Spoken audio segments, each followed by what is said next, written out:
What is up? Welcome back. Welcome to this is the first episode. Podcast. I'm gonna start just shooting the shit weekly over here. We're gonna talk about fucking all things that come to mind. This is kind of an idea of me trying to practice how I convey information, and it in conveying information, I should understand the information a little better. So, my name is Josh. I'm a personal trainer, online coach.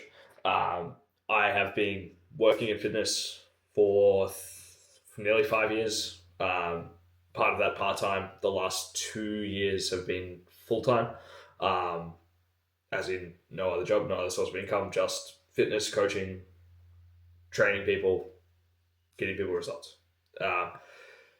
An incredibly rewarding career, also an incredibly frustrating one at times, because the general understanding and the general knowledge of people in the industry, not just clients but people that work in the industry, is quite low and relies more on their business being run on a smart marketing tactic than actually being good at coaching, which is really frustrating. So that's why I'm here on YouTube doing the podcast thing, because I think this is where I can put information out, and those of you who maybe have already fallen into some of my content that's online can come here and see a little bit more in depth of what I think and how I break things down and that kind of stuff. Now, I'm gonna try and make this as like raw as I can. I have a couple of notes and stuff that I will look at in a second to get an idea of what I want to talk about today. But one of the things I want to lead with is like this current kind of state of the social media landscape around fitness, because it goes through cycles, and those cycles get faster and faster and more aggressive and more aggressive and more negative as we go through it. So if we look at 5, 10, 15 years ago, okay, social media has changed massively, especially around the fitness space. So 15 years ago, it was like bikini diets and challenge trends that were just like a PDF and good luck. Here's your 8-week booty program, and then come see me in 8 weeks for a new 8-week booty program that's like very marginally different, with some different exercises that you've never seen before. And yeah, that kind of faded out a little bit. It's still there, still very, very prominent. I don't know how many of you speak to your parents about any of this kind of fitness stuff, but a lot of what they're doing really resembles what those people were doing back in the day. The whole longevity movement and like sunning your fucking balls and all this stuff. Like it's just a massive cycle of like, we're going to do this thing, we're going to fucking run that to the ground. People are going to realize how detrimental that is, and how hyper fixating on something like that is really negative. And then somebody's going to call it out for being negative, and then somebody else is going to have a different thing that is a bit more of a solution. And yeah, we're seeing that on a massive scale. Now, there's a lot of coaches on Instagram that just talk shit. That's their whole marketing strategy, is just talking shit on other coaches, other practices, other styles of training, other ways of thinking. And it's like, really, in a sense, it's like, okay, cool, you have an opinion, that's great. How is your opinion going to help shape the industry, if not just being a contrarian on the internet? Because being a contrarian on the internet is good if you're fighting against something, but if you're just fighting against everything, you'll stand for nothing. So, there's certain Australian coaches who I have seen post things that get a lot of comments and engagement from coaches that just make me think, man, why are you in the industry? Like you come on here and you talk about how uneducated you are and how no education matters and whatever else, and like that doesn't matter and whatever. And then simultaneously you like hate all your clients and you get really frustrated by them. And it's like, oh, well, maybe if you were like good at your job, you would, be able to help people, and the people that you would help would be less shitty as a result. instead of just, nothing matters and being like a real dickhead online. And then all of a sudden, the clients that are walking through the door are also dickheads, because what do we know? People buy from people that they like. And if they like you and you don't like them, then maybe you don't like part of yourself that you are portraying online. Okay. Anyways, that was a side tangent. I don't want this to become a thing of like me talking to coaches and me just doing the contrarian talking shit thing. So let's get into like some actual training and nutrition kind of knowledge stuff that I can help part onto you to improve your training, improve your performance, and improve your fitness and your physique results. So if we let's go with dieting phases, okay? If we look at a dieting phase, okay, we know now, or we should know now, and if you don't know now you know. Dieting phases should be phases. They shouldn't be like a perpetual state of, okay, I'm just like perpetually on low calories and high output, and I'm going to lose body fat until I have no body fat, and then I turn into Jack Skellington from The Nightmare Before Christmas. Like, we know that we should phase this stuff out in a kind of smart way where we're getting body fat off, we're maintaining a healthy metabolic profile and a healthy output and a healthy mindset around training and around food. But we need to do so in a way that is like conducive to actually seeing results. So having a phase of dieting that's like 6 weeks long when you need to lose 12 kilos and you pull your food way down and push your output way up, in some cases might work, and we might get into a little bit of that. But in a lot of cases, it's unreasonable, and it's an unreasonable pressure to put on yourself, okay? A lot of the clients I work with in general population, we call them Gen Pop, right? It's people that aren't like competing athletes, or if they are competing athletes, they're not competing at a professional level. They're doing it kind of because they're, it's fun. They might do it with their mates. They might do it with their partner or whatever else. Now, when we look at coaching Gen Pop clients, a lot of the time they're wanting like a physique result, strength result. Potentially, they want to move better. They want to be more mobile. Okay, their goals are generally very like easy to appease, right? Their goals aren't to dunk in the NBA. Their goals aren't to win the Stanley Cup. Like they're controllable goals that we really can control all of the aspects and outputs of. Now, the caveat with this is the person who wants to win the Stanley Cup has an understanding that they're going to have to really suffer for that goal, okay?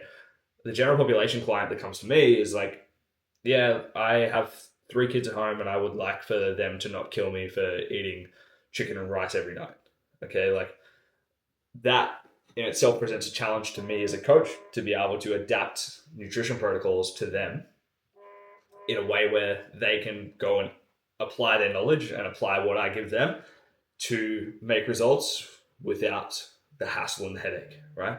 And that's where like being a much better coach and not taking this really like apathetic view of all of this nutrition and training and stuff advice on the internet is important, because we need to understand what tangible things can we put in place to make our clients' lives easier while they're still achieving the desired outcome.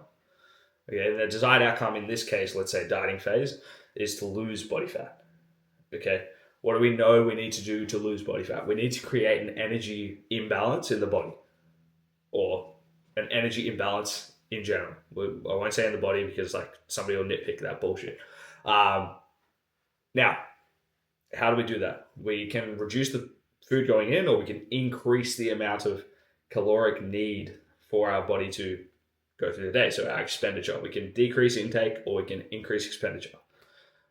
Very much like the whole banking analogy, right? If we want to save money, what do? We stop spending so much and we try and make some more. If we want to drain our bank account, which let's say that we're trying to do that for some reason. I don't know why anyone would try and drain their bank account, but we want to drain our bank account. What do? We crank up our spending and we decrease the amount of money we're making, or the amount of money we're saving at the very least. And eventually we have no money left. That is what dieting is. It is cranking up the expenditure decreasing the amount of saving that we're putting into our body. Now, we need to do that in a way that is achievable in a general population context and not going to make somebody completely miserable. Now, easiest ways to do that is to either extend the timeline. So instead of, a 6 to 8 week pretty aggressive fat loss phase, which we'll get into why fat loss phases can be probably more aggressive than what people are making them out to be. We can either do that in a 6 to 8 week aggressive fat loss phase, or we can do it over the course of like 6 to 12 months, taking into account all of the other factors of their life, right? I'm not saying that I'm going to put somebody in a caloric deficit for 6 to 12 months. I think that would be kind of silly, okay? Now, the deficit is just the the deficit is the difference between the input and output, okay? That's all it is. So when I say I'm not putting them into a deficit for 6 to 12 months, I'm not, having them in a space where their output is much higher than their input for a long period of time, right? I'm going to probably phase that out into multiple phases and multiple diet approach. So I'll use an example. I have a client who we spent about 3 to 4 months in a dieting phase, and progress actually started to stall out a little bit, and his food was quite low. I didn't want to cut food down any further because it was already fairly low. And I didn't want to push his steps up too high because it would have really impeded on the rest of his day, including his sleep and his work, right?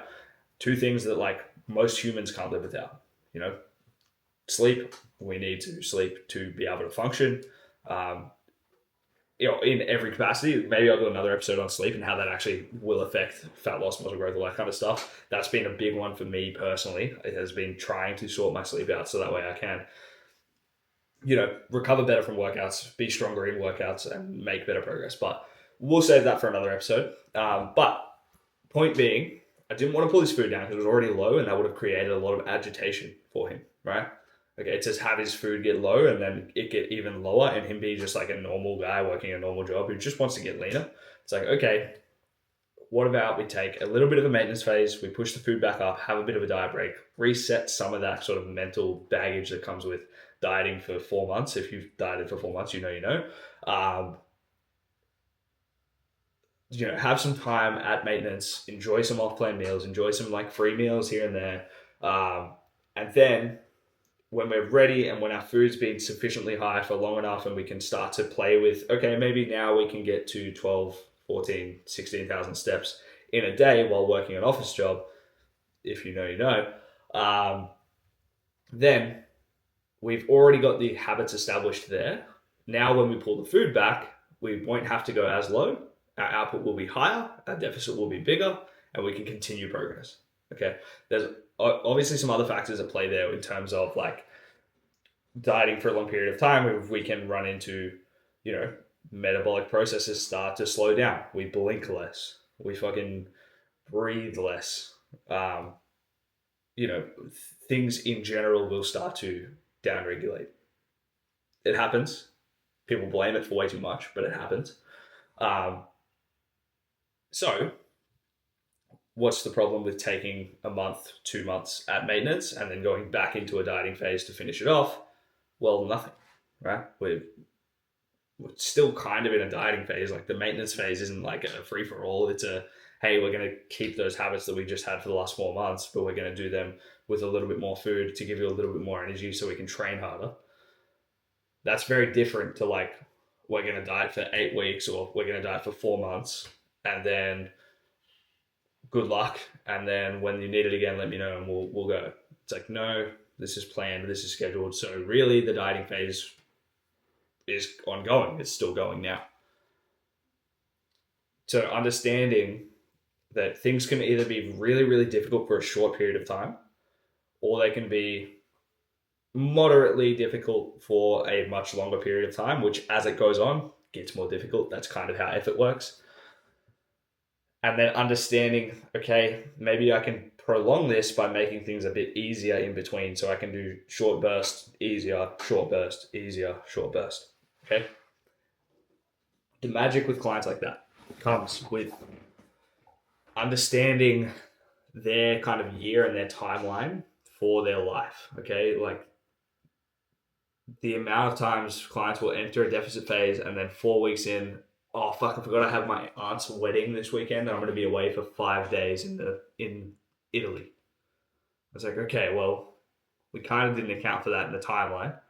We can make it work now, but having that ahead of time and knowing that, it might be like, okay, we're actually just going to hold off until after Italy. Then we're going to hit a really hard sprint, or we're going to hit a really hard sprint before Italy. Then we're going to go to Italy, enjoy your food, all that kind of stuff. Come back, then we're going to take a little bit longer approach or whatever. Or we might take a couple of weeks of maintenance to reestablish our habits, and then we'll go into the next deficit phase. Like understanding their timelines, understanding what's coming up, what's going to get in the way, and then building the timeline around that. That's one of the most important and overlooked things of dieting phases. It's like, how can I make this as easy as possible for you to stick to? Because I promise you, if you have a client, it's like, oh, I've got to go to a wedding in Italy for 5 days. And you go, yeah, that's fine. Just fucking lock in and pack your food. They're going to go, okay, and they're going to do it, and then they're going to have a miserable time, and then they're going to resent you forever. But, coach, how you want to coach? So, what are some other tangible ways that we can make dieting a little bit easier? Okay, if we're going for that kind of aggressive fat loss approach, where it's like 6 to 8 weeks of kind of hard dieting, let's say like a 5 to 1,000 calorie deficit, like a big chunk of food out of the day. What are some strategies we can use around there? A big one that I like is like mindful eating. So not having TV, Netflix, YouTube, whatever on while you're eating, and having that on either after or while you're cooking your food. Like as best we can, we just avoid distraction while we're eating. So we have to be fully present with what's in front of us. If you can pair that with like getting outside in the sun and eating that food, and then potentially going for a walk afterwards, that is going to sufficiently break your day up that you will minimize the amount of stress you're experiencing through the day, which will also help to change how things operate in the body. Now, when I say how things operate in the body, we know that stress does have some kind of an effect on blood glucose. Okay, and blood glucose has an effect on leptin, ghrelin, and hunger responses. So if we're chronically stressed and then we distract ourselves while we're eating, we don't pay attention to that, and we don't have a break in our day because we just sit down and look at a phone or look at a TV, and then we put our bowl down and we go back to work, not having that break between the day to like kind of de-stress and relax, that could definitely have an impact on blood sugar, on leptin and ghrelin, hunger responses. And then on top of like the mindful eating portion of things, being aware of how much you're eating definitely will help with how much you feel hungry. Okay. When I did a bodybuilding prep, I got to the point where I was like, I just need to have that TV off, because I would sit down and I would start eating and I would be watching like anime or something, and my food was very boring at the time. It was like veg and chicken, and it was like the same meals for like 16, 18 weeks. So I'd sit down with this meal and it's like, okay, I'm eating, fuck, I'm out of food. What happened? You know, having that awareness and having that time to sit down and de-stress and be like, cool, I'm eating, cool, still got heaps left, how good is this? And then when it's gone, and you're like, cool, that was a good meal, put it away, go for a walk, come back, then you can maybe fucking put on YouTube or whatever, like if you need to. But having that space, creating space is big one. Big one for managing stress, which again helps to manage and curb hunger and signaling, all that kind of jazz. On top of that, like, you know, people always blame cortisol. It's like, oh, my cortisol is really high, so I can't lose body fat. It's like, that's not exactly true, but if we can manage stress and utilize it in a way where it's positive stress and not negative stress, because we feel so claustrophobic and cramped and stuff all the time, because like all of our time is squeezed, so we're going to watch some YouTube while we eat to kind of de-stress, and it's like not really de-stressing, then, you know, you probably will run into issues, because it's like, okay, I'm going to watch a YouTube video while I eat, still feel really hungry for the rest of the day, and then say fuck it at the end of the day and go to McDonald's. And it's like, no, don't do that. That's not a good idea. Just take the time out of your day, don't watch YouTube, and enjoy your food. If you can, get out, enjoy the sun. It helps to break that day up a little bit and just provide a little bit of relief from the stress and chaos that is living. Cool. That's a really tangible one that I like. We can talk about volume eating. Volume eating. So the idea of like opting for lower calorie per 100-gram serve foods as a way to manage hunger, because we can eat more volume of food for the same calories. So examples of this that you see online all the time are like swapping pasta or rice for spudlight, potatoes, sweet potatoes, veg to an extent, pumpkin, like that kind of stuff. Now, time and place definitely can be useful. I've utilized volume eating before. Like it's helpful, especially when food is really, really low. Again, we look back at the bodybuilding prep. Was I eating rice? Fuck no, I wasn't eating rice. I was eating rice cakes. Rice cakes as pre-workout, they're super dry, okay? When you eat them, you're like, oh. I would try and eat them with no water because, again, it just slowed down the time eating. This is like tangible stuff that you could do, but like if you're getting into this territory, food's probably really low and you're probably like working with the coach in like a bodybuilding prep scenario. If you're doing this and you're not in a bodybuilding prep scenario, why? there's probably a middle ground where things can be less miserable for you and you can still get a decent result. But so volume eating, right? So spotlight and things like that. Now we want to be mindful with this because like the whole thought process behind volume eating is, one, you can increase the amount of time that you're eating the food, which again can help with hunger signaling. Two, it also helps to create like essentially a stretch response in the gut. So we eat food, lots of food, big volume of food, it stretches the gut, which helps to I'm gonna fuck up which hormone it was. Leptin. It was leptin.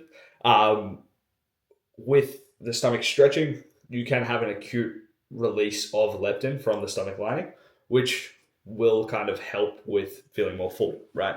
Now, the problem with that is leptin is still received as a signal, right? So if we are always flooding the receptors with leptin, eventually those receptors are going to kind of be less sensitive, if that makes sense. Hopefully that makes sense.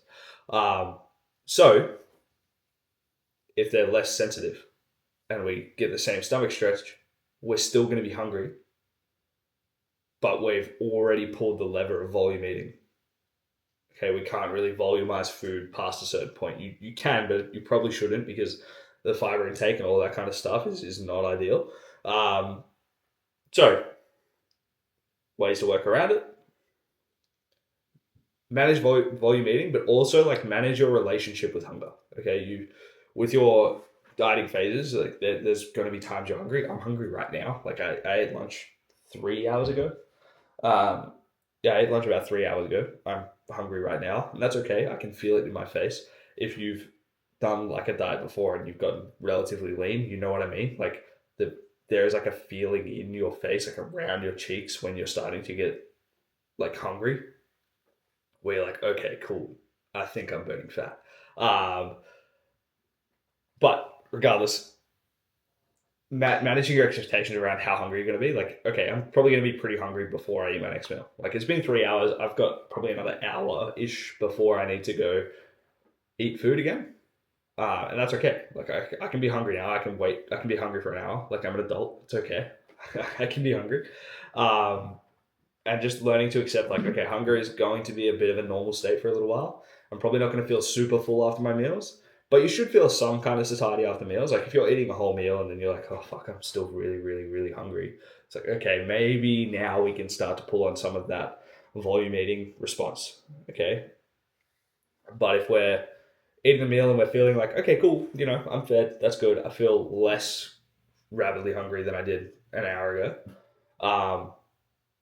Now what am I going to do? And keeping yourself busy to stay out of those like thoughts of fuck, I'm still hungry, or oh, I'm not full, so I need more food. Like staying busy, it helps. Be busy with work, be busy with your kids, be present with whatever. Okay, Be active. But yeah, those are the big ones, right? Those are the levers we can pull. First one is like mindful eating. That's actually one that I pull with clients who don't want to track their food. Is I'm like, okay, but you don't have to track your food yet, but you're not allowed to watch TV while you eat. And it's always the same conversation of like, oh my God, why? And it's like, well, you don't want to track your food. You say you don't have time to track your food. You say it puts too much pressure on you. That's stress. Okay, that's a neglection. I don't know if that's a word. That's neglecting a stressor. So let's do something that's going to help to relieve stress, which is like being present in the moment with your food, and eat that way. The volume eating side of things, that's another thing that I play with clients. It's like, hey, I want you to keep a log of your food, whether it's on an app or whether it's just handwritten, like literally just write it in a book or write it in your notes or send it to me in a WhatsApp. I have a handful of clients where I've just had them send me photos of their food. Like, hey dude, just send me a photo of every meal you have for the next 2 or 3 days. So just so I know what you eat. Like, no judgment. I'm not going to sit here and be like, oh fuck, I can't believe you're eating this. It's like, no, just send it to me because like you have no idea and that's fine. But I want to get an idea of what you're already doing because some of it's probably okay and some of it needs to change. And then, a couple of days in, I get an idea of what they eat. And it's like, okay, cool. Instead of, this like bed of rice, I want you to swap it out for potatoes, or I want you to swap it out for, I want you to halve it and have like some veg or something. Like there becomes practical ways to do this without like really getting to the nitty gritty of tracking. It's kind of intuitive eating, but it's not intuitive for the people that I do it with. Like that's the idea. It's the concept of intuitive eating works really well if you're educated and you know what you should be doing. Okay, if you're not educated and you don't know what you should be doing, intuitive eating becomes like half intuitive because it's like, okay, I know this is good for me, but in what quantity? And then that's where like a coach will be able to be like, hey, cool, this is good for you, but like you're having too much of it. Let's halve it. Let's introduce another source of micronutrients or whatever.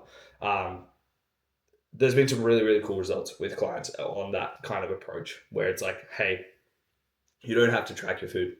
Like you don't have to. And a lot of the time with clients that come to me, like I said, they're gen pop, they maybe haven't ever trained before.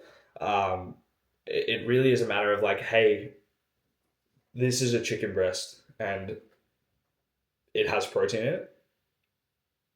And so does steak and so does fish and so does prawns. And I want you to have like a protein source in every meal. And then if you don't know what to have in the meal, message me and I'll tell you which one to have or which one I think will taste good. Obviously, vegetarians, it becomes a bit of a, harder thing to deal with. There's still options there. Like you can still diet and do things kind of intuitively as a vegetarian. It's probably better as a vegetarian to get into the nitty gritty of tracking because it's harder to tell like, okay, I'm getting chickpeas for my protein, but then I'm also getting like 100 grams of carbs when I do that. So what am I going to do? Having that understanding is key.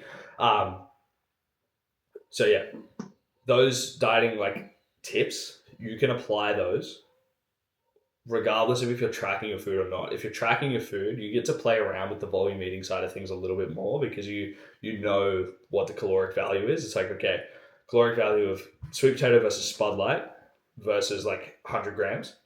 Okay, I know that 100 grams of sweet potato is going to be more calories than 100 grams of Spud Light, so I can have more Spud Light for the same amount of calories. So then I can have more volume. So those are the things that you start to play with in your head. But yeah, for those less experienced clients, sometimes it's literally about like educating them on what a plate should look like and then going from there. It's very, very simple. I think I'm going to leave this here. We kind of just rambled on dieting tips, and I rambled a little bit on my disdain for some of the bullshit in the fitness industry. But you can see, like, a lot of this stuff doesn't have to be super complex, right? Like, we don't have to go into, we didn't even have to go into the leptin response of the stomach stretch. Like, it's just, hey, you get to eat more food. Do you think you'd be less hungry if you ate more food? I think I'd be less hungry if I ate more food. But yeah. Sometimes the simple stuff has a complex understanding, and using that helps you to apply it and gives you motivation to apply it because it's like, okay, I I didn't realize that eating a higher volume of food, even if it's more food, it's less calories, which means we're in more of a deficit. But then because we're also in more of a deficit, I'm utilizing that to help me to feel less hungry. But then if I'm abusing that, it's probably going to come back and bite me in the ass, and I'll be hungry anyways. So yeah, going into the nitty gritty stuff, it's like that's what like being a coach is for. Like if you're watching this and you're one of those like Gen Pop clients, you're gonna probably make really good progress just like learning the basics and applying them as best you can. Okay. You don't have to track food. It's a good idea. And when you start out your dieting phase or before you start a dieting phase, you should probably have an idea of what you're currently doing, because then you can make adjustments and changes. But if you don't know what you're doing, then it becomes a lot harder. So knowing what you're already doing and then going, okay, cool, I ate out 4 times this week. Easiest way to start my diet is to not do that. Cool. Easy. Anyways, I'm going to leave this here. Let me know if there's any questions in the comments. I'll be happy to answer them in subsequent episodes or whatever. Please don't flame me. If you flame me, I will find your address. That's a joke, by the way. I don't have that capability. But I feel like I should really double down on the fact that that's a joke.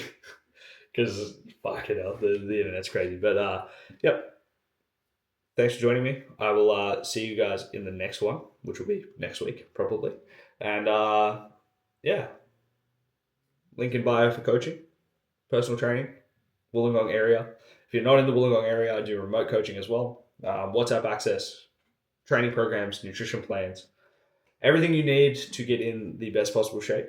And if the last 30 minutes weren't enough of a guide, like I'm pretty laid back when it comes to the approach. We want to take an approach that works, but we don't want to take one that fucking leaves you in the dirt. So, yeah, hit the link.